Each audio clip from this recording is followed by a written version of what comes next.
DSC preparation కి మిగిలిన తక్కువ సమయాన్ని డిఎస్సి 2024 యాప్ లేదా DSC2024.com తో జాబ్ ని సాధించండి.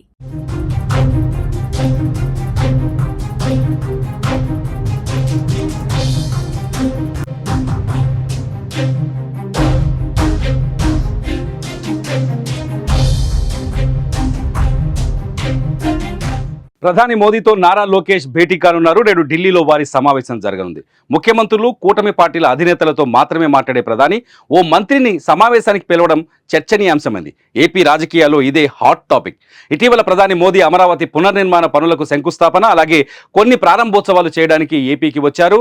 ఆ సందర్భంలో తాను ఎన్నిసార్లు పిలిచినా ఢిల్లీకి రాలేదేమని లోకేష్ను ప్రధాని సరదాగా ప్రశ్నించినట్టు వార్తలు వచ్చాయి. ఈ నేపథ్యంలోనే ప్రధాని అపాయింట్మెంట్ కోసం గత కొన్ని రోజులుగా నారా లోకేష్ ఎదురు చూస్తుండగా ఇప్పటికీ వచ్చినట్లు సమాచారం. అయితే ప్రధాని మోదీతో నారా లోకేష్ భేటీలో కీలక అంశాలు చర్చకు వచ్చే అవకాశాలు ఉన్నాయని తెలుస్తోంది.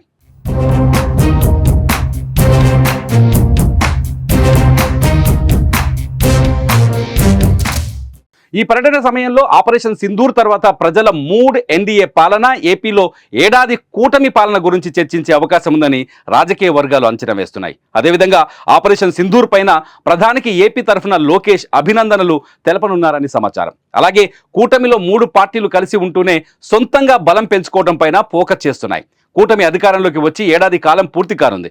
ఈ సమయంలో పాలనా, పార్టీ పరంగా నిర్ణయాల వేగం పెంచాలని సీఎం చంద్రబాబు డిసైడ్ అయ్యారు. ఇదే సమయంలో పార్టీ మహానాడుకు సిద్ధమవుతుంది. ఈ సమయంలోనే లోకేష్కు ప్రమోషన్ అంశం తెర మీదకొచ్చింది. ప్రధాని మోదీతో లోకేష్ భేటీ ప్రాధాన్యతను సంతరించుకుంది.